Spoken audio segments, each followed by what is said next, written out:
오늘 본문의 말씀을 읽겠습니다. 여러분, 하나님 말씀은 마태복음 6장 7절부터 8절입니다. 짧은 본문이니까 함께 읽도록 하겠습니다. 마태복음 6장 7절부터 8절. 또 기도할 때 이방인과 같이 중언부언하지 말라. 그들은 말을 많이 하여야 들으실 줄 생각하느니라. 그러므로 그들을 본받지 말라. 구하기 전에 너에게 있어야 할 것을 하나님 너희 아버지께서 아시느니라. 기도하겠습니다. 하나님 감사합니다. 이 아침에 저희들이 민족명일인 추석을 맞이해서 고향으로 돌아가서 가족들과 함께 하나님께 예배를 드리고 있습니다. 저희들이 또 이곳에 모여서 함께 예배 드릴 때 하나님 은혜를 베풀어 주시고 저희들의 심령 깊은 곳에서 주님을 사랑하는 마음을 더욱 불일듯 일으켜 주시기를 원합니다. 온전한 예배가 되도록 성령께서 주장하여 주시옵소서. 일가 친척과 모여서 어쩔 수 없이 제2에 참석하고 있는 당신의 백성들도 긍휼히 여기시고 그들의 마음속에서 울려지는 하나님을 향한 간절한 기도, 가족들의 신앙과 온전함을 위한 그 기도를 하나님 응답하여 주시옵소서. 이 모든 것을 우리 주 예수님 이름으로 기도드립니다. 아멘. 오늘 본문은 계속해서 이 기도에 관한 말씀, 주님의 기도에 대한 교훈을 우리가 살피는 중에 있습니다. 사실 마태복음 6장에서는 예수 그리스도께서 기도에 대하여 가르치신 첫 본문들이 나오고 있습니다. 이 본문을 자세히 살펴보면은 이 당시 예수님의 제자들이나 유대인들한테 영향을 미친 기도가 무엇이었는가를 살펴볼 수 있는데 두 부류가 가장 큰 영향을 미쳤다는 걸 알 수가 있습니다. 첫 번째 영향은 지난주에 말씀을 드렸는데 바리새인들의 기도가 영향을 미쳤습니다. 그래서 예수님은 너희는 기도할 때 이 외식하는 자들과 같이 하지 말라. 바리새인들의 기도를 본받아서는 안 된다라고 말했습니다. 바리새인들의 기도는 한마디로 특징이 외식 기도였습니다. 거기에 대해서 주님께서 가르쳐주신 온전한 기도는 뭡니까? 은밀 기도에 힘쓰라고 말했습니다. 어떤 분하고 지난주일날 잠깐 만났는데 제가 지난주 제 설교 제목이 뭐였지요? 하고 물었더니 이분이 은밀 기도라고 할 줄 알았어요. 했더니 은밀 카페입니다. 이래가지고 제가 깜짝 놀랐습니다. 그때 예화로 이 카페 얘기를 했는데 이분이 본문보다는 예화를 더 많이 기억한 것 같아서 내가 설교를 좀 잘못했구나 이런 생각했습니다. 원래 설교하고 나면 예화는 다 잊어버려져야 되고 본문이 남아야 됩니다. 왜? 설교는 씌어진 하나님의 말씀을 잘 드러내고 전달하기 위한 선포이기 때문에 설교가 끝나고 나서 본문이 안 남고 예화가 남는다면 문제가 있는 겁니다. 지난주 본문의 핵심 주제는 은밀 기도였습니다. 은밀한 중에 계신 또 은밀한 중에서 보시는 네 하나님께 기도하라 이렇게 되어 있습니다. 이 바리새인들은 은밀 기도보다는 뭘 강조했어요? 외식 기도를 더 많이 했습니다. 이게 이 당시 제자들의 기도 생활에 영향을 중대하게 미쳤습니다. 모르고 벌써 본을 받아가지고 그런 기도 생활을 제자들이 한 것 같아요. 그래서 주님께서 제자들의 기도 생활을 가르치실 때 제일 먼저 교정해야 될 것은 바리새인들의 외식 기도의 나쁜 습관을 고쳐줘야 되겠다고 결심하신 것이 우리가 5절, 6절에서 나옵니다. 이제 또 7절, 8절에 보면 이 당시 제자들과 유대인들한테 영향을 미친 잘못된 기도 습관, 생활이 있습니다. 어떤 기도지요? 이방인의 기도입니다. 7절에 보면 뭐라고 되어 있어요? 또 기도할 때 누구와 같이 하지 말라? 이방인과 같이 하지 말라. 이방인들의 기도가 이스라엘 백성들에게 당시 영향을 미쳤음을 볼 수 있습니다. 오늘 산상수훈을 하셨는데 이 산상수훈의 배경이 된 장소는 갈릴리 지방입니다. 이스라엘 여행해 보시면 아시겠지만 갈릴리 지방은 이스라엘 북부 지방입니다. 최북부입니다. 우리나라로 말하면 한경도 평안도입니다. 원래 이 국경 쪽에 있는 마을은 이방인들과의 왕래가 잦은 곳입니다. 우리나라도 부산 쪽을 통해서는 일본의 영향이 깊이 들어와 있고, 함경도 평안도로 가서는 어디에 중국의 영향이 깊이 그 문화와 생활에 영향을 미친 걸 볼 수 있습니다. 이처럼 당시 예수님이 태어났고 자라셨던 그 갈릴리 지역은 이방인들과의 접촉이 많았고 이방 문화의 영향이 컸던 곳입니다. 그래서 이 갈릴리 지역에 살고 있던 유대인들의 기도에는 자기도 모르게 뭐가 많이 배어 있었을까요? 이방인들의 기도의 영향이 많이 섞여 있었습니다. 그래서 주님께서는 오늘 두 번째 교정을 해야 될 것은 이방인들처럼 기도하는 그 습관을 바꿔줘야 되겠다라고 말씀하셔서 오늘 본문에서 또 기도할 때 이방인과 같이 하지 말라 이렇게 말했습니다. 또 여러분 8절에서 보면 그들을 본받지 말라 이렇게 말했습니다. 이방인과 같이 하지 말고 이방인을 본받지 말라라고 했습니다. 이것을 우리 한국 크리스찬들에게 적용하면은 우리 이제 어떻게 적용해야 될 것이냐?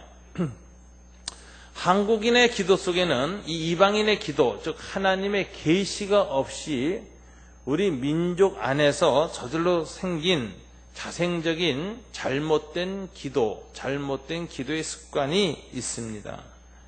한국인의 집단 무의식 속에 있는 가장 핵심적인 종교 사상은 무엇일까요? 어떤 분들은 유교다라고 얘기합니다. 이 추석에 보면 이 제사 문제로 많이 부딪히죠. 이게 유교의 영향이죠.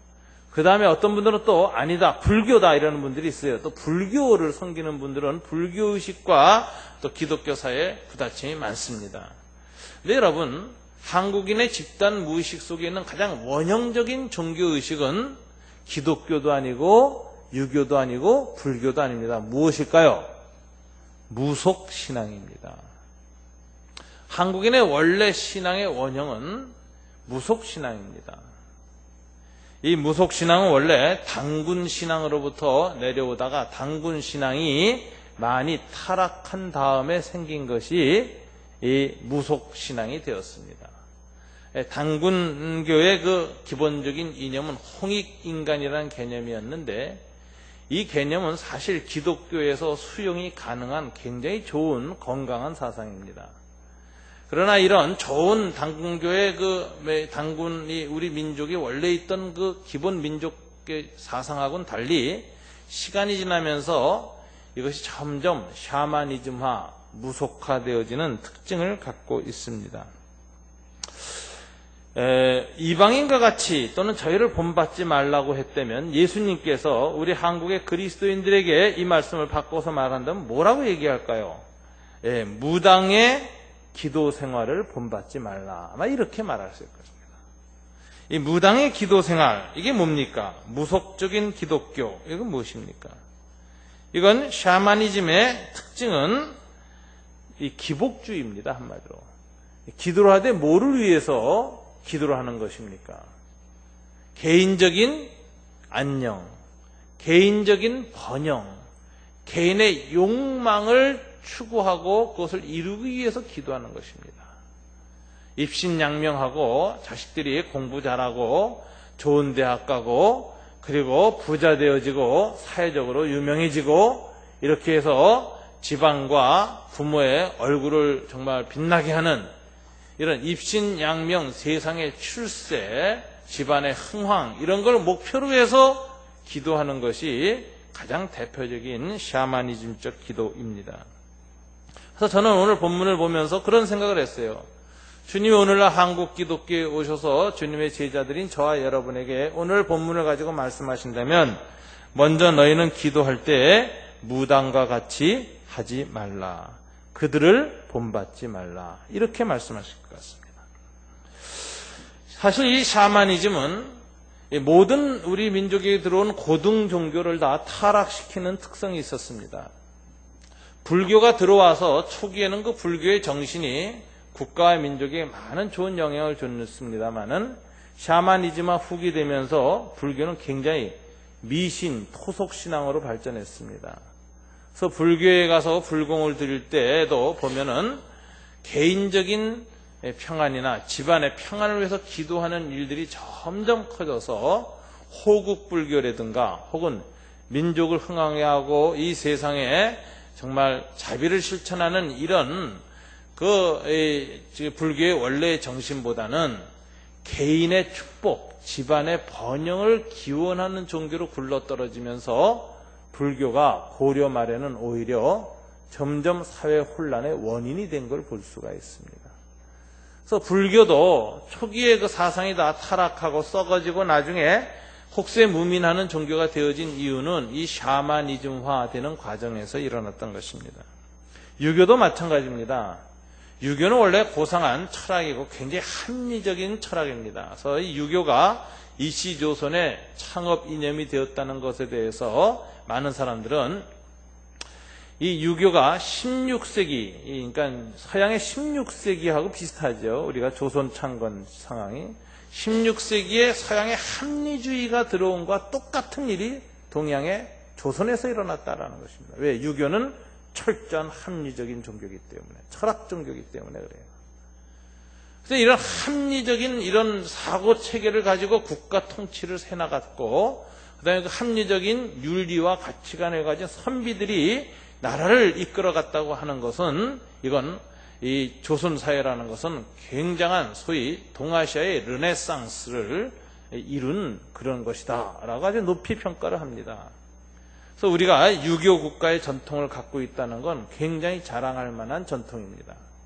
그럼에도 불구하고 이 유교가 나중에는 집안의 입신양명과 출세를 위한 기복 종교로 이게 이제 굴러떨어집니다. 그게 대표적인 게 이제 조상숭배, 나중에 묘자리 쓰는 것, 뭐 이런 거 보면은 호보다는 그 집안의 번성과 번화를 위해서 이렇게 그 아주 기복적인 동기에서 유교가 점점 이렇게 떨어지는 것을 볼 수 있습니다.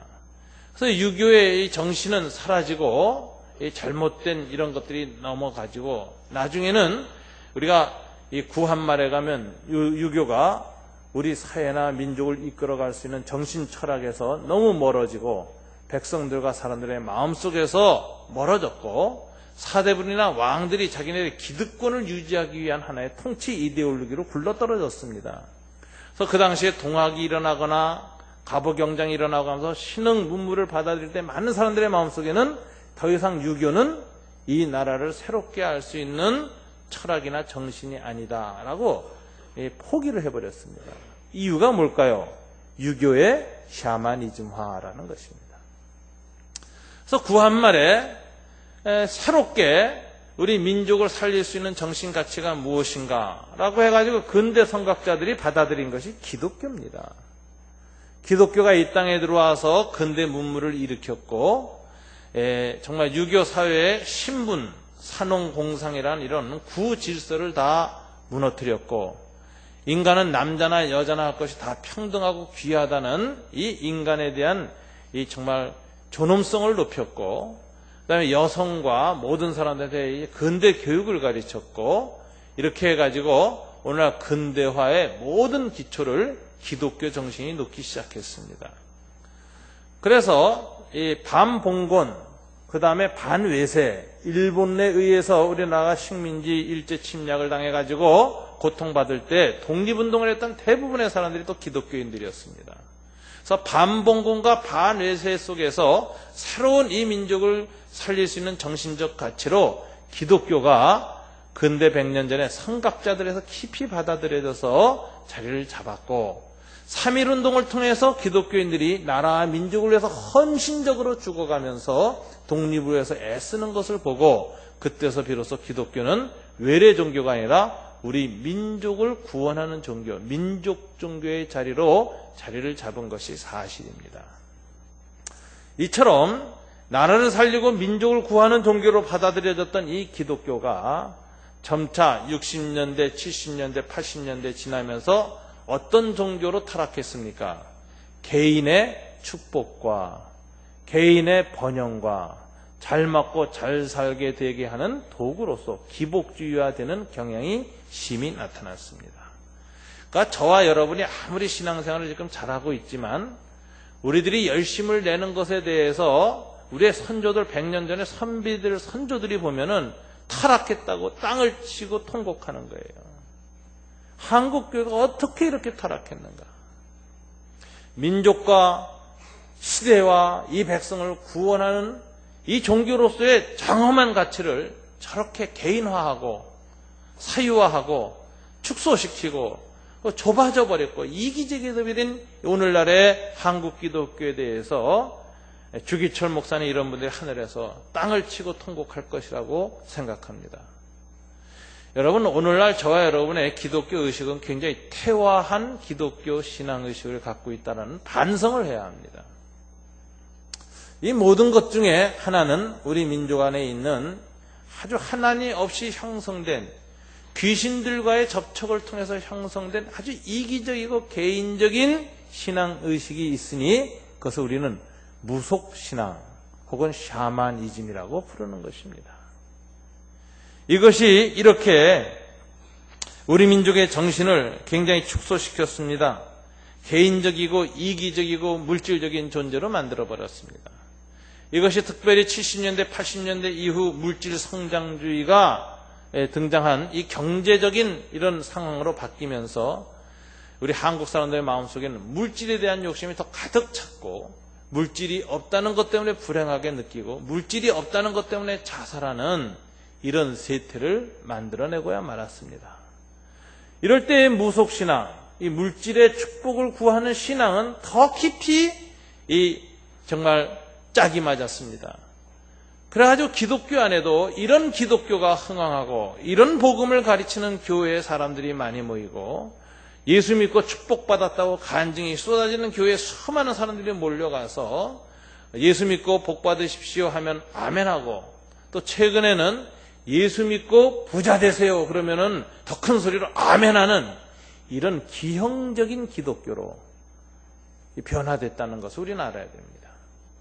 저는 한국교회의 이 100년 전에 우리 선조들이 이 신앙을 받아들였을 때 어떤 동기와 어떤 자세로 이 하나님의 말씀을 받았는가와 오늘 우리들의 하나님 말씀을 받는 내면의 자세를 비교해보면 우리가 훨씬 더 발달한 문명 세상에 살고 있음에도 불구하고 우리의 정신적인 성숙도는 더 유아적이 되었고 더 퇴화되었고 더 안타까운 이기적인 상태에 머물렀다라는 것입니다. 이런 반성을 하면서 오늘 주님께서 너희는 이방인과 같이 기도하지 말라, 저희를 본받지 말라는 말씀을 깊이 생각해 보면 우리는 이기적인 기도, 이기적인 삶을 살지 말아야 된다는 것입니다. 기도라는 것은 그 사람의 삶이 추구하는 가치, 그 사람의 삶 속에서 추구하는 가장 본질적인 것이 요약돼서 나타나는 게 기도입니다. 거기에 이기적이고 물질적인 것을 구하는 것이 기도의 내용이라면 그 사람의 삶 전체는 물질적인 것이고 이기적인 삶을 산다고 우리는 봐야 할 것입니다. 우리들의 기도를 보면 우리들이 얼마나 세상에 물들어 있는 존재인지를 알 수가 있습니다. 우리 주님께서는 먼저 우리 자신이 하나님 앞에 온전히 기도하기 위해서는 우리 자신을 돌이켜보고 반성해보기를 주님께서 요구하고 계십니다. 너희는 불신자들과 같이, 안 믿는 사람들과 같이, 이방인들과 같이, 세상에 속한 사람들과 같이 기도하지 말고 저희들의 삶을 본받아서는 안 된다. 저와 여러분이 하나님 앞에 온전히 기도하기 전에 먼저 우리의 삶을 깊이 되돌아보는 자기 반성이 필요하다는 것을 오늘 본문을 통해서 우리는 깨닫게 되는 것입니다. 이렇게 이방인과 이방인들을 본받지 않는 기도 생활을 할 것을 요청하시면서 구체적으로 주님께서 그러면 어떻게 하지 말라고 하는가 말씀이 나오는데 한마디로 뭐라고 하셨습니까? 또 기도할 때 이방인같이 어떻게 하지 말라? 중언부언하지 말라. 이 중언부언이 무슨 뜻입니까? 다시 중자니까 똑같은 말을 반복하는 겁니다. 부언은 똑같은 말을 다시 덧붙이는 겁니다. 그러니까 반복하고 똑같은 말을 덧붙이지 말라. 이게 오늘 한문의 뜻입니다. 원문은 바톨로게오라고 되어져 있는데 이 말은 무의미한 말을 반복하는 것을 의미합니다. 그래서 이 중언부언의 이 기도가 이 당시 이방인들의 기도의 특징이었다라요. 무의미한 말을 반복한다. 무의미한 말을 반복한다. 여기에는 첫째 아주 습관적인 기도 호칭이 있습니다. 여러분 성경에 보면은 열왕기상 18장 22절에 보면 바알 교도들이 엘리야와 함께 갈멜산에서 기도할 때의 모습이 나오는데 뭐라고 반복합니까? 바알이여 응답하소서, 바알이여 응답하소서, 바알이여 응답하소서. 이 기도만 계속 반복하면서 기도하고, 그래도 응답하지 않자 자기들의 몸을 칼로 찢으며 피를 흘리고 자해하면서까지 바알이여 응답하소서, 바알이여 응답하소서 부르짖는 것을 볼 수 있습니다. 이렇게 의미 없이 어떤 특별한 신의 이름이나 신의 호칭만 계속 부르는 것이 이방인의 기도의 특징입니다. 이런 기도하지 말라는 것입니다. 이런 요소가 사도행전 19장 34절에도 나오는데, 이 당시 그리스 로마 사회에서 널리 퍼졌던 신비 종교가 있습니다. 아데미 여신입니다. 아데미 여신. 이 바알 신앙의 기독교화라고 볼 수 있어요. 바알과 아세라 여신. 이 아세라 여신이 그리스 지역으로 넘어가서는 아데미 여신과 동일시 되어지고, 이것이 비너스로다 나중에 로마로 이렇게 넘어가는 모습인데, 아프로디데, 아데미 이렇게 불려진 이 여신은 다유방 신이면서 풍요의 신입니다. 농사의 풍요를 번영하는 신이고 보장하는 신이고, 아데미 여신을 믿으면 농사가 잘 되고 사업이 잘 된다는 거예요. 그래서 그 당시 고린도시의 아데미 신전이 이 지중해 연안부면서 가장 큰 신전이 세워졌는데, 고린도시 시민들의 숫자가 전체 가장 흥황할 때가 12만 명이었습니다. 그런데 아데미 신의 신녀로 지중해 각국에서 봉헌돼서 와서 신녀로 섬겼던 여성들이 가장 많을 때가 2만 명이었어요. 그러니까 12만 명 중에 2만 명이 신전의 창기들이었습니다. 그 아데미 신녀들은 신께 봉헌한 여인이니까 우리로 말하면 무당 같은 여자들이었는데, 동시에 신께 예배드리러 온 남자들하고 계속 잠을 잤어요. 공존하게 성적 행위를 했습니다. 이게 아데미 신전의 예배 형식 중에 하나였는데, 그래서 소위 이런 것을 거룩한 창기, 홀리 프라스티튜트라고 종교사학자들은 말하는 겁니다. 이런 신앙이 꽉 차 있었는데, 이 신앙의 가장 중요한 기도문이 뭐냐? 크다 아데미어였어요. 크다 아데미어, 크다 아프로디데. 이걸 반복하는 것이 이 에베소 원형 경기장에서 터져 나오는 모습을 우리는 볼 수가 있습니다. 그러니까 이방 종교 중에 이 증언부원이라는 기도 속에는 신의 이름을 무의미하게 계속 반복해서 부르면 신이 응답한다는 거예요. 응답한다. 이런 신앙 형태로 우리 한국에서는 아주 볼 수 있는 게, 여러분 일본 불교 중에 일본에 가서 이상하게 변질된 이단 불교가 있습니다. 천태종으로 속하는 이것이 있는데, 그게 한국에 들어왔는데 뭐라고 불리는 교가 있습니까? 남모호랭개교라는 게 있습니다. 나무 목벽 연화경, 남모호랭개교. 이게 여기 보면은 남모호랭개교라는 이 단어만 어떻게 해요? 계속 외우죠. 1000번, 10,000번, 100번 이렇게 외웁니다. 그러면 효염이 있고 병이 낫고 사탄이 물러가고 악령이 물러가고 재앙이 물러가고 집안이 잘 된다는 거예요. 그래서 계속 그걸 외워요. 이처럼 그 의미 없는 신의 이름을 계속 부르는 것, 이것이 말하자면 이방인 신앙의 특징입니다.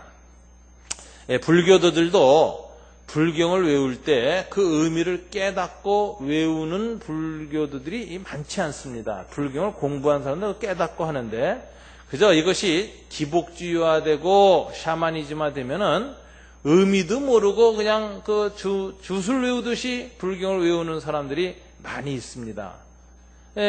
그런 것들이 소위 말하자면 이방인화된 이 주문 종교가 굴러떨어지는 거죠.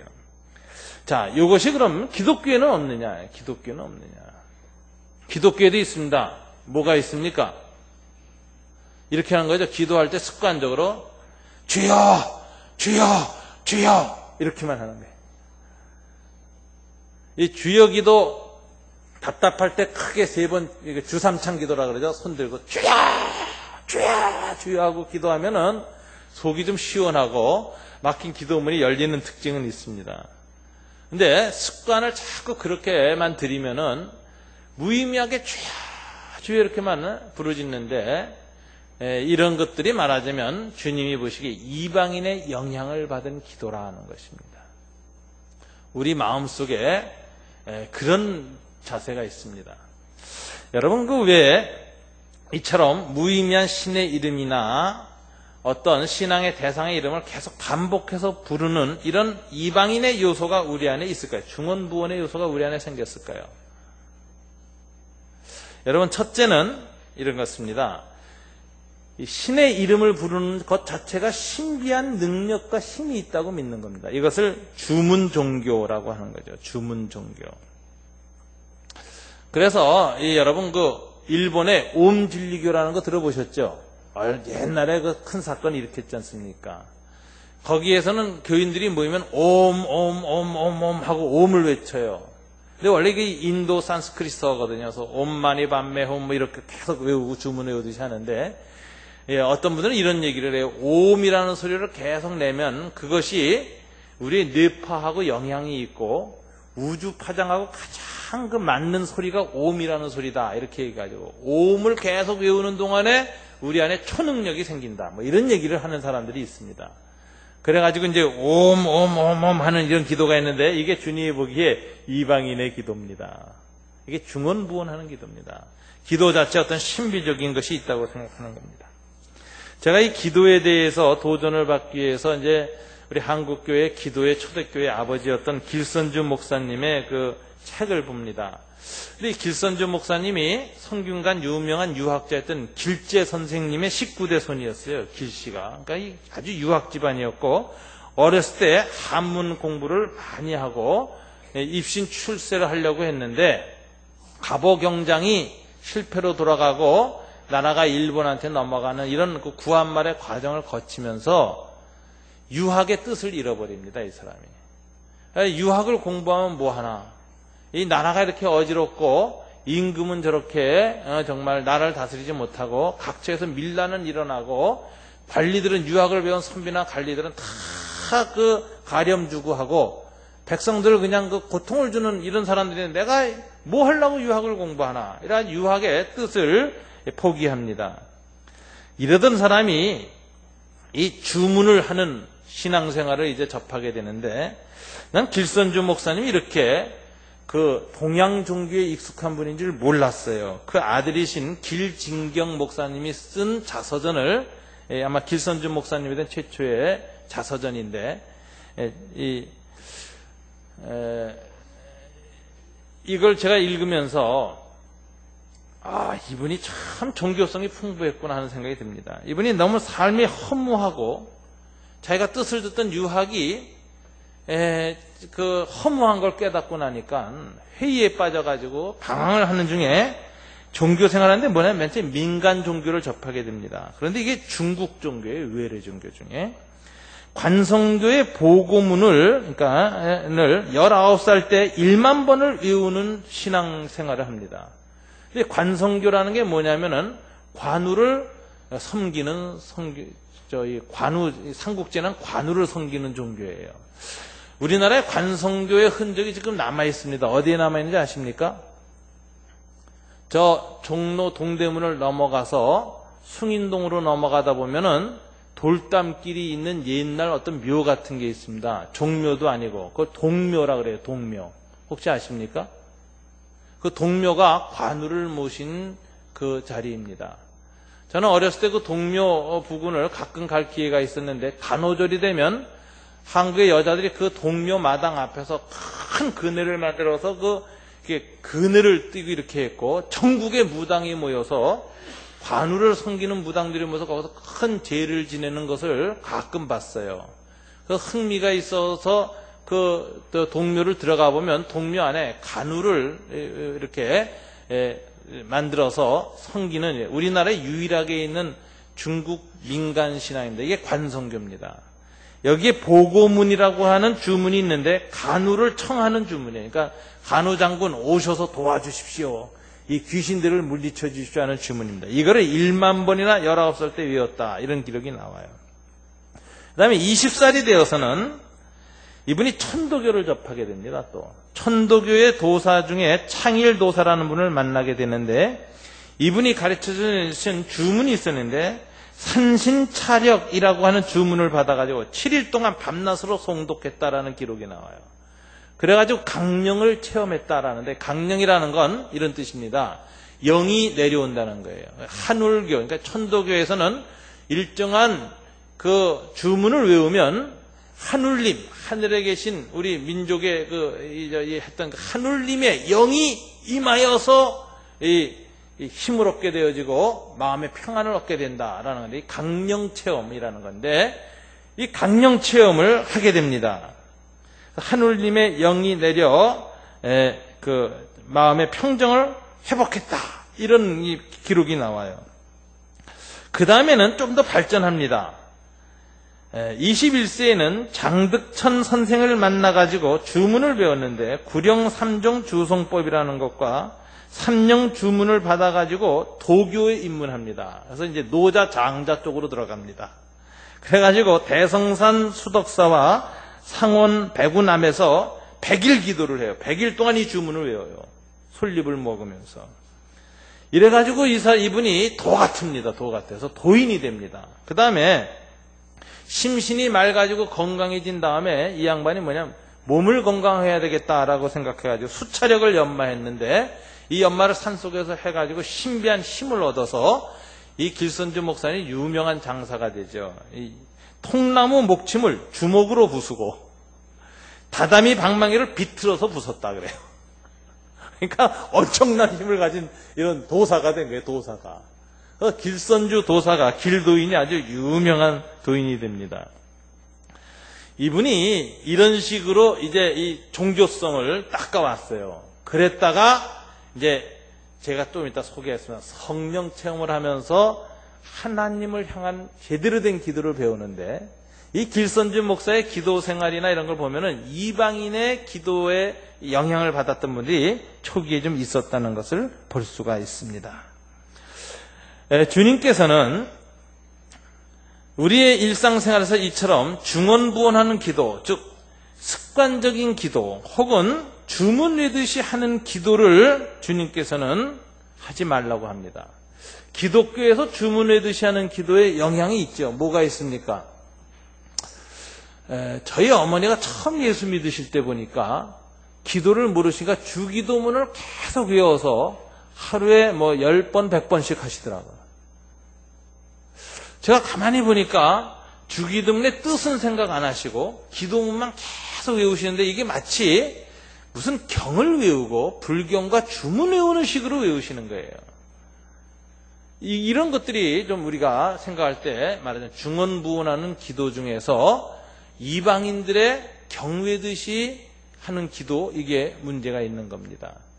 이런 기도의 습관이 많은 것이 캐토릭입니다. 캐토릭에는 많은 기도문이 있는데 그 기도문을 외워서 그대로 따라서 습관적으로 하도록 하는 것이 있습니다. 개신교는 기도문이 따로 정해진 게 없죠. 그래서 기도하시는 분이 다 따로 자기가 하나님 앞에 인격적으로 생각하면서 기도문을 작성해 갖고 와서 생각하면서 기도하지, 정해진 기도문을 생각 없이 달달달달 이렇게 읽질 않습니다. 이래서 이 소위 말하자면 주문처럼 기도하지 마라. 이게 우리 예수님의 중언부언하지 말라는 내용 중에 하나입니다. 습관적인 기도하지 마라, 주문 외듯이 하지 마라. 그다음에 이제 세 번째, 이방인의 기도가 이렇게 왜 자꾸 중언부언하고 습관적으로 신의 이름을 부르거나 어떤 특별한 주문을 자꾸 외우는가? 이유가 뭘까요, 여러분? 남모호령격에서 남모호령격으로 계속하는 것이나 또는 샤머니즘화된 어떤 종교에서는 어떤 불공이나 어떤 제사나 이런 것들을 100번, 1000번 해라 이런 식으로 얘기하는 이유가 뭘까요? 거기에는 그들의 신관이 숨어 있습니다. 신관. 그들이 섬기는 신은 어떤 신인가? 첫째, 정성을 들이지 않으면 쳐다보지도 않는다는 신관입니다. 신이 관심을 두지 않는다, 인간한테. 그래서 신의 관심을 끌려면 어떻게 해야 돼요? 애를 써야 돼요. 그것이 7절에 나오죠. 이방인이 중언부언하는 이유가 뭐예요? 다 같이 읽어봐요. 7절. 그들은 말을 많이 하여야 들으실 줄 생각하느니라. 이게 무슨 소리입니까? 신은 뭐예요? 안 듣는다. 이게 안 듣는다. 그냥 신이여 하고 부르면 신은 쳐다보지도 않는다는 거예요. 신이여, 신이여, 신이여, 신이여, 신이여 하고 계속 10,000번, 1,000번 외쳐대야 그 신의 이름을 부르면서, 또 신이 좋아하는, 신이 요 주문을 외우면 내가 나타나겠다 하면은 그것 따라서, 그 주문 따라서 계속 하면은 그때서야 신이 들어먹는다라고 생각하는 거예요. 이방인의 신가는 그들은 말을 많이 하여 들으실 줄 생각하느니라. 이 말은 중언부언, 주문 혹은 신의 이름을 부르는 것입니다. 예수님을 1,000번만 부르십시오. 그러면 주님이 응답하십니다. 이런 식의 기도를 가르친다면 이건 무당 종교입니다. 예수 무당이에요. 예수 무당. 말을 많이 하고 반복하고 때를 써야만 들으시는 신이 예수님이나 하나님이 아닙니다. 그러니까 이 무당 종교를 갖고 있고 샤머니즘 종교, 이방인의 종교를 갖고 있으면 기도 생활에 때 쓰는 기도 습관이 생겨요. 옛날에 우리가 새벽마다 뭐예요? 정화수 떠놓고 새벽에 이 장독간에다가 맑은 물을 떠놓고 비나이다 비나이다 계속 비는 거 있죠. 치성을 드린다 그러죠. 이 치성이 신의 마음을 감동시켜야 신이 눈을 찔끔 뜨고 뭐냐? 그러고 나타날 거라고 생각하는 거예요. 옛날에 우리가 불공을 드리거나 제사를 드릴 때 그런 마음의 자세를 갖고 드렸는데 이것이 이방인의 기도다. 이방인의 기도. 제가 한복 입고 막 이러니까 분위기가 그럴듯하죠. 여러분, 이게 소위 말하는 이방인의 기도. 이방인의 기도의 특징이 뭐예요? 때 쓰는 기도예요. 때 쓰는 기도. 왜 때를 써요? 안 들어주는 신이다. 안 들어. 웬만해서는 인간의 비명과 고통과 아픔에 눈도 깜짝 안 하는 신이다라고 생각하는 거예요. 그래서 이 신으로부터 주목을 받고 관심을 받고 내 기도에 귀라도 기울이게 하려면 계속해서 때 써야 된다. 그래서 치성과 불공 들으듯이 기도합니다. 여러분, 한국교회 교인들이 100일 기도, 40일 기도를 하는데 그거 기도 잘해야 됩니다. 100일, 40일 작정할 때 마음속에 무슨 생각이 있냐, 이렇게 100일 외치면 들으시겠지, 100일을 채우면 신이 감동하시겠지, 요런 자세로 40일 기도, 100일 기도 정해서 하면 이게 다 이방인의 기도입니다. 40일과 100일 기도하는 것은 신이 이거 하면 정성을 감복받아 들어주겠지 이것이 아니라 40일 동안 내가 하나님의 뜻을 깊이 살피자, 하나님의 뜻을 분별하자, 내 욕심으로 살던 걸 반성하자, 이런 자세로 40일을 기도하고 하나님 뜻에 순종하려고 기도하면 주님이 기뻐하시지만 40일이나 100일 같은 것은 어떤 신비한 의미를 부여하는 거예요. 40일 기도를 하자, 100일 기도를 하자 딱 이러면 우리 한국 사람은 굉장히 좋아합니다. 40일 기도했대, 100일 기도했대. 왜? 40, 100이라는 숫자 자체에 의미를 둡니다. 이게 말을 40일 동안 계속해야, 많이 해야, 지성을 들여야, 치성을 들여야 라고 하는 이방인의 기도고, 이런 기도 하나님이 듣지 않는다는 거예요. 네, 여러분, 우리의 기도 생활을 가만히 돌이켜보면 우리도 모르게 우리 안에 무속적인 영향이 얼마나 우리의 기도의 뿌리 속에 있는가를 볼 수가 있습니다. 그 다음에 이 사람들이 이렇게 중언부언하고 말을 많이 하는 이유가 뭡니까? 말을 많이 하면 안 들으신다고 생각한 것이고, 8절에 보면 뭐예요? 8절에 보면 다 같이 읽어볼까요? 그러므로 그들을 본받지 말라. 구하기 전에 너에게 있어야 할 것을 하나님 너희 아버지께서 아시느니라. 그러니까 이방인의 기도는 뭐예요? 모른다고 생각하는 게, 신이 모른다. 신이 도대체 내 사정을 모르기 때문에 자꾸 얘기해야 된다는 거, 알려야 된다는 거, 알려요. 신하고 이제 전화기가 이게 고장난 거예요. 그래서 계속 전화를 해야 된다, 이렇게 생각하는 거예요. 이게 신간이 잘못된 겁니다. 그래서 이방인의 신간은 두 가지입니다. 신은 우리 기도에 귀를 기울이지 않는다. 두 번째 뭐예요? 우리 사정 모른다. 참, 그래서 이렇게 기도를 하려면, 이런 사람에 대해서 알리려면 어떻게 해야 됩니까? 알려야 돼요. 상황을 알려야 돼요. 그래서 계속 똑같은 이야기 반복해서 해야 돼요. 새벽 기도할 때 기도하시는 분들 가만히 저는 보면은, 우리 한국계 새벽 기도 하시는 분들 참 기도 습관, 새벽 기도 안 하는 보다 하는 분이 훨씬 좋아요. 그래서 저는 새벽 기도 하시라는데, 새벽 기도 하시는 분들의 기도 중에 습관을 고쳐야 될 분이 있습니다. 뭐냐면은, 그날 말씀을 들었잖아요, 성경. 그럼 불을 딱 끄고 찬송가 틀고 이제 개인 기도 시간이 나면 제일 뭐부터 기도해야 될까요? 그날의 말씀을 묵상하면서 기도해야 돼요. 오늘 주님 말씀, 이 말씀 주셨는데 이게 하나님의 오늘 주시는 하나님의 뜻이고 가르침입니까? 이 말씀대로 오늘 하루 살 수 있도록 도와주세요. 그 말씀 붙들고 자기의 삶 전체를 한번 다시 이렇게 살펴봐야 됩니다. 그래서 말씀 앞에서 우리를 깨끗이 정화시키고 다시 내면하는 이 기도부터 먼저 해야 되는데, 이상하게 우리 한국교회 교인들의 특징이 있어요. 예배 끝나고 주기도로 끝나고 불 딱 꺼지면 뭐 해요? 기도하는데 평소에 하던 기도 그대로 나와요. 어제 했던 기도 똑같이 해요. 노트에 적은 대로 1, 2, 3, 4 숫자도 안 틀려요. 똑같이 반복해서 쫙 하고 끝나요. 저는 왜 그렇게 반복해서 기도할까? 혹시 마음속에 하나님이 이 내용을 모른다, 오늘 아침에도 반복해서 고하해야 되겠다, 이런 생각에서 기도한다면 그것은 이방인의 기도라는 것입니다. 오늘 주님께서 우리에게 알려주시는 것은 뭐냐? 하나님께서 모르신다예요? 아신다라는 거죠. 말을 많이 하여야 들으시지 않고 말을 적게 해도 마음속으로 생각만 해도 들으신다는 겁니다. 들으신다는 거. 이 믿음이 가지고 기도해야 되는 거예요. 그래서 기독교인의 기도가 이방인의 기도하고 다른 이유는 하나님께서는 내 사정을 내가 구하기 전에 이미 알고 계시고, 내 형편, 내가 무엇인가 외치지 않아도, 말로 다 안 해도, 말을 많이 안 해도, 문장을 다 안 끝내도 첫소리 주님 이렇게만 하고 그런데요 이렇게만 해도 그냥 다 아신다는 거예요.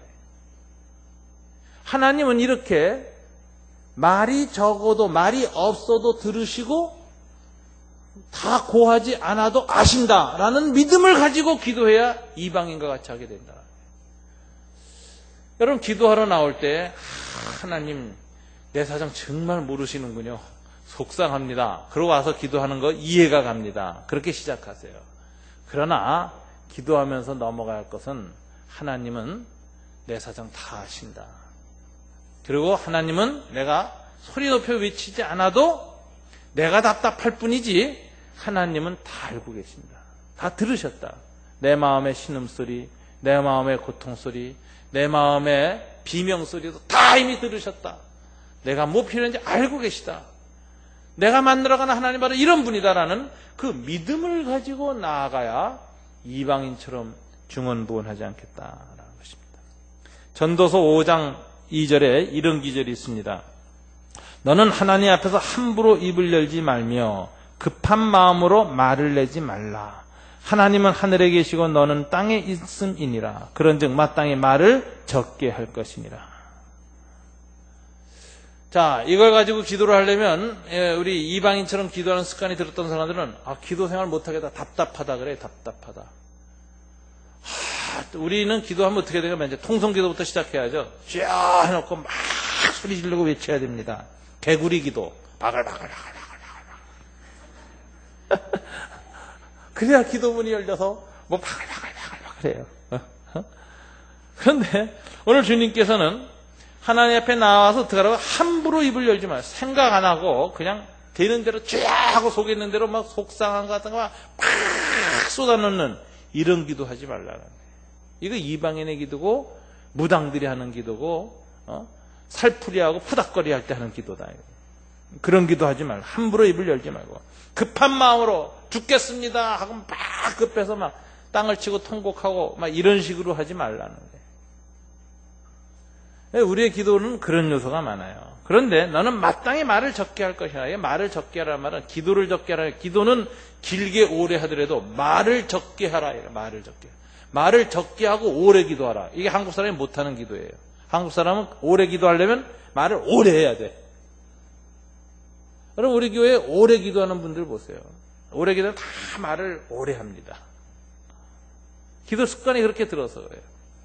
그걸 좀 넘어가야 돼요. 말을 적게 하면서 오래 기도해야 됩니다. 말을 적게 하면서. 그럼 어떻게 해야 될 것이냐?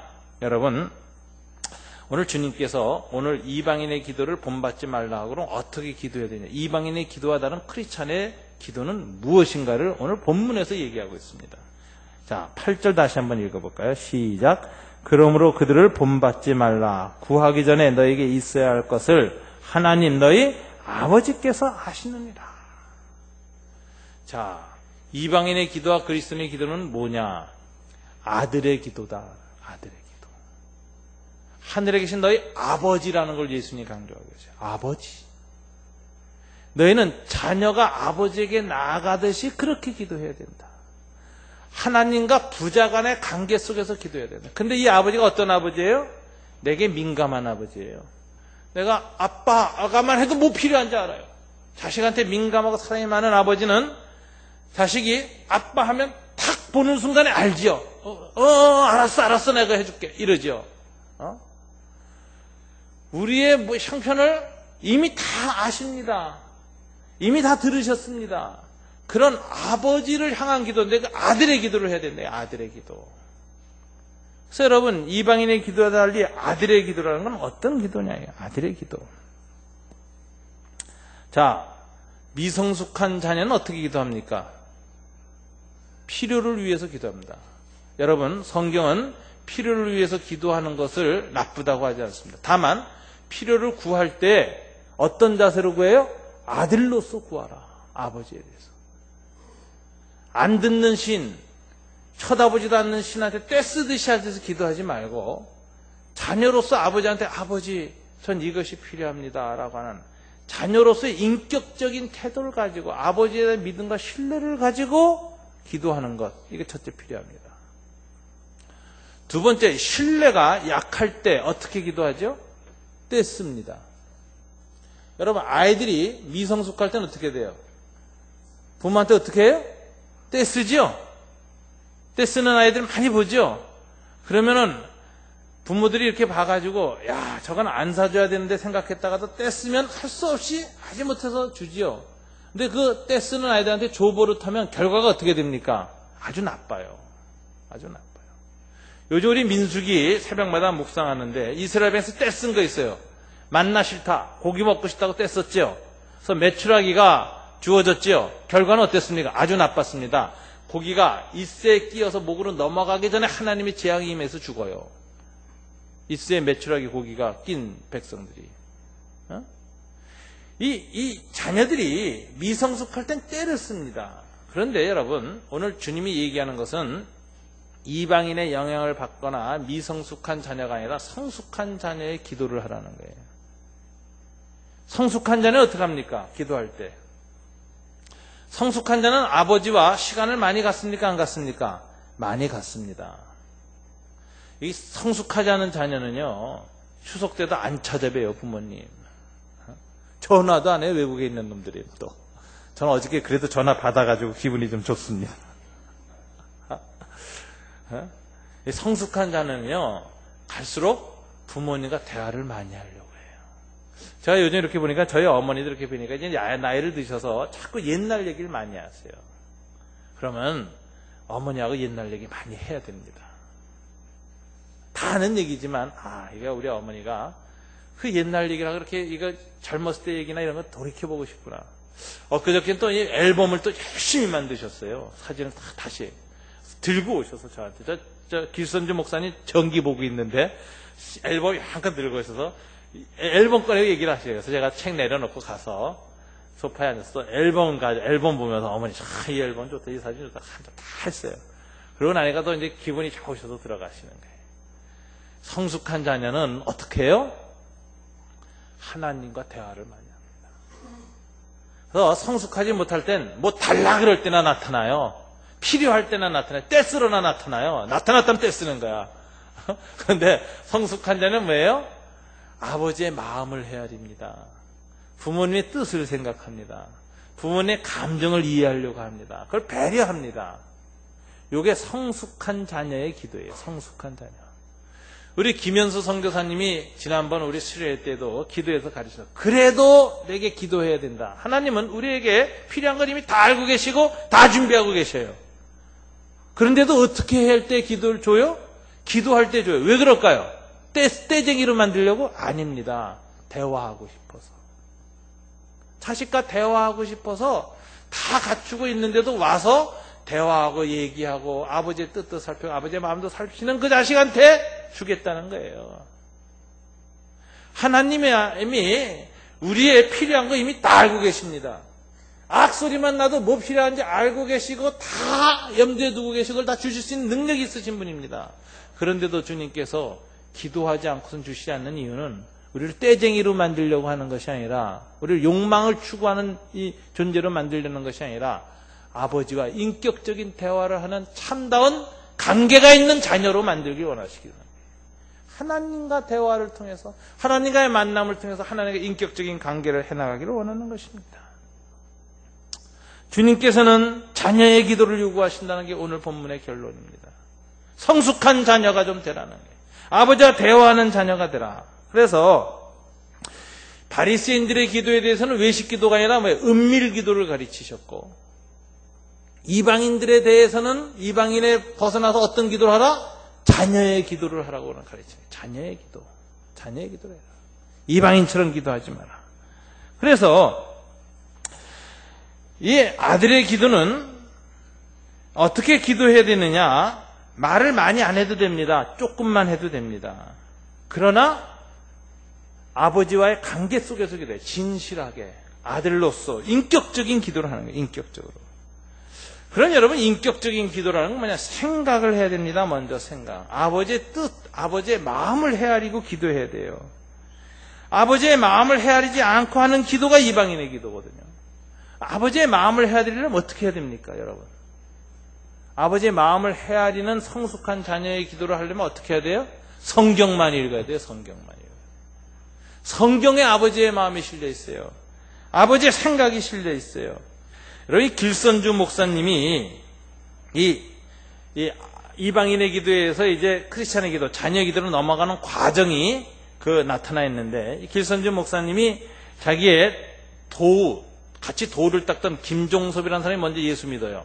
널다리 교회 마포 3열 세뮤얼 마펜 목사님이 선교사로 와서 처음 세운 널다리 교회에 가서 예수를 믿습니다. 그래서 이 친구를 통해서 이제 전도를 받는데 철로역정이라는 책을 먼저 받아요. 존 버년이 쓴 철로역정이 우리나라 최초의 기독교 번역 문학서입니다. 이걸 읽으면서 내가 그렇게 하늘의 도를 찾고 주문을 외우고 차력을 하면서 우주의 하나님 하늘님을 만나려고 애를 썼는데 이 하늘님이 우리 민족이 찾던 그 하느님이 바로 성경에 보니까 또 철로역정에 보니까 이런 분이라고 나타나 있구나. 이걸 깨달은 거예요. 전에는 희미하게 보이던 하나님이 성경을 보여서 하나님 아버지이신 분이 보이기 시작한 거예요. 철로역정을 읽었습니다. 그래서 도대체 잘 깨닫지를 못해가지고 괴로웠습니다. 그래서 김종섭이 찾아왔을 때 김종섭이 이렇게 물었다는 거예요. 상제님께 기도하니 어떻습니까? 이때 상제께 기도했거든요.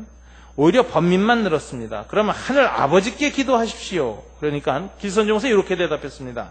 아니, 지존하신 상제님을 어찌 아버지라고 부를 수 있습니까? 그러니까 그러면 상제님이라고 부르고 한번 기도해 보시죠. 그래서 이때부터 길선주는 밤을 새면서 이틀 새벽을 기도했는데 이렇게 기도했답니다. 상제님이시여 저를 불쌍히 여겨 주시옵소서.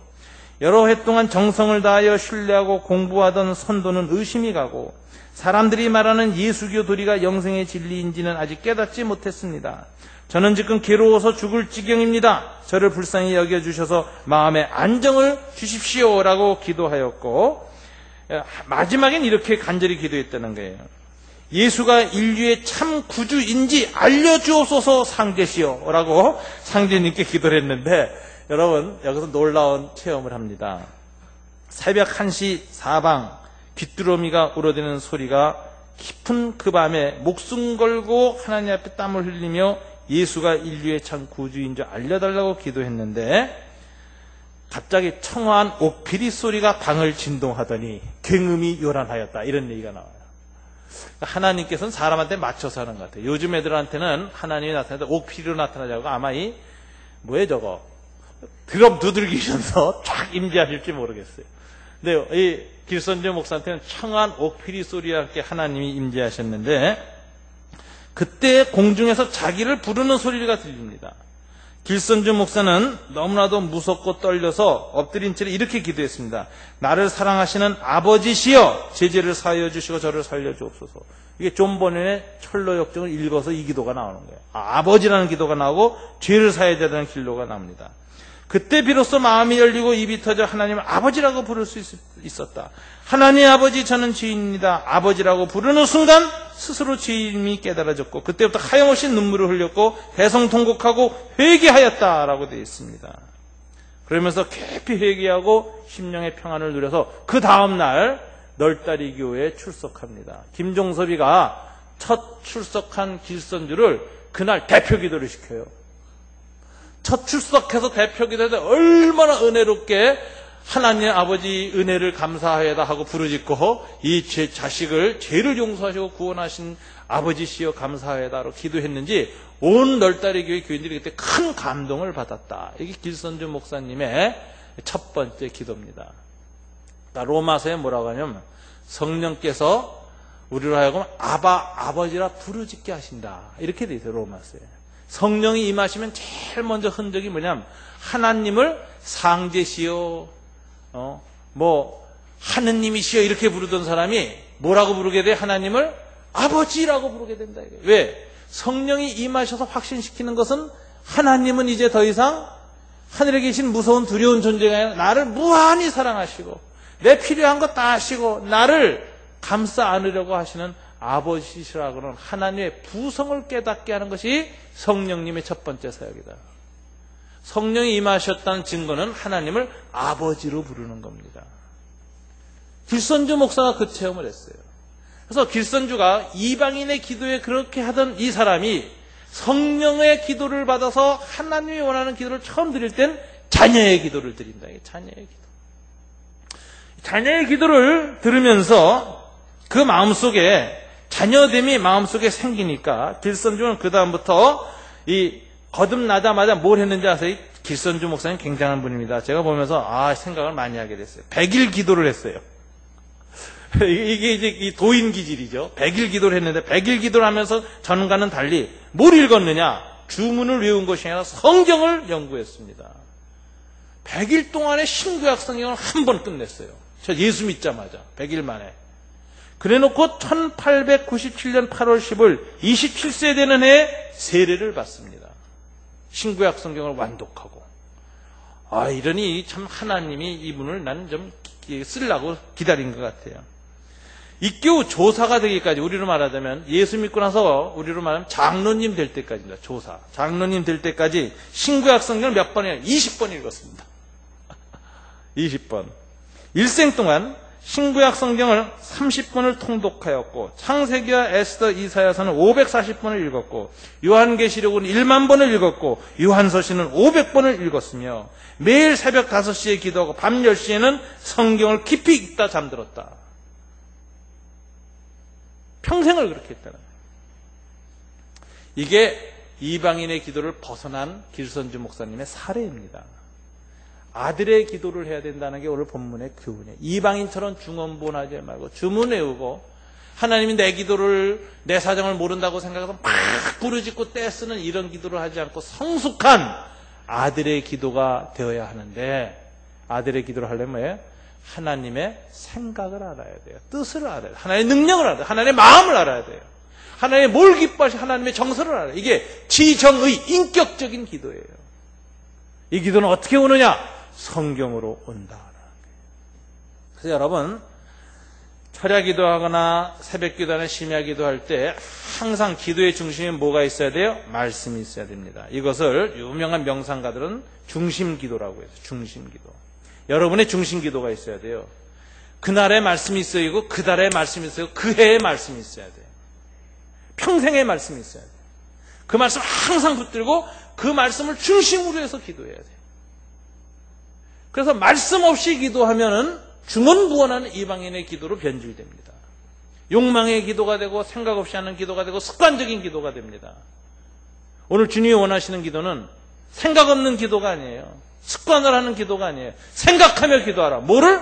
하나님의 마음을, 하나님의 뜻을, 하나님의 마음, 생각을, 하나님의 감정을, 하나님의 능력과 하나님의 경륜과 하나님의 역사를. 그러면 어떻게 기도하라? 말씀 보며 기도하라. 그래서 기도 생활할 때 이렇게 바꾸십시오. 기도하다 기도문이 막히죠? 어떻게 해야 될까요? 아까 한 기도 다시 하면 안 됩니다.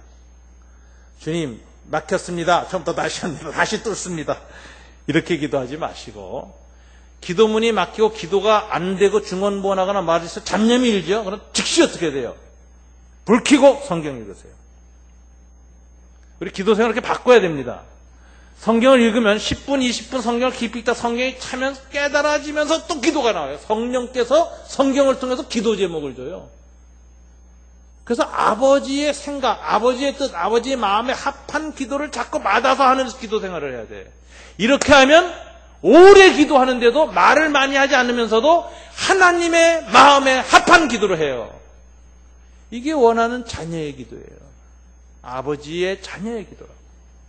이렇게 기도 생활 안 하고 불 끄고 눈 감고 2시간, 3시간 하려니까 중언부언하는 겁니다. 중언부언. 중보기도 많이 하는 분은 괜찮아요. 눈 감고 불 끄고 기도해도 중보기도 많이 하는 분은 괜찮은데, 중보기도가 아닌 다음의 기도는 주로 뭘 해야 돼요?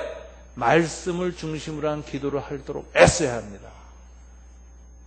그래서 여러분, 기도 생활이 눈 감고 기도하는데 10분 하면 기도 제목 없다 가실 수 있습니다. 30분 하고 가시는 분들, 1시간 하다 가는 분이 있습니다. 그런데 기도가 딱 막힐 때에는 어떻게 해야 돼요? 말씀을 보라. 말씀을 꽉 채우고 그 말씀에서 주는 기도 제목을 잡아서 기도하라. 이게 소위 중심 기도입니다. 하나님과 통하는 기도입니다. 하나님이 원하는 기도입니다. 아버지께서 구하라고 하는 기도 제목입니다. 그걸 붙들고 기도해야 이방인의 기도를 극복한다는 것입니다.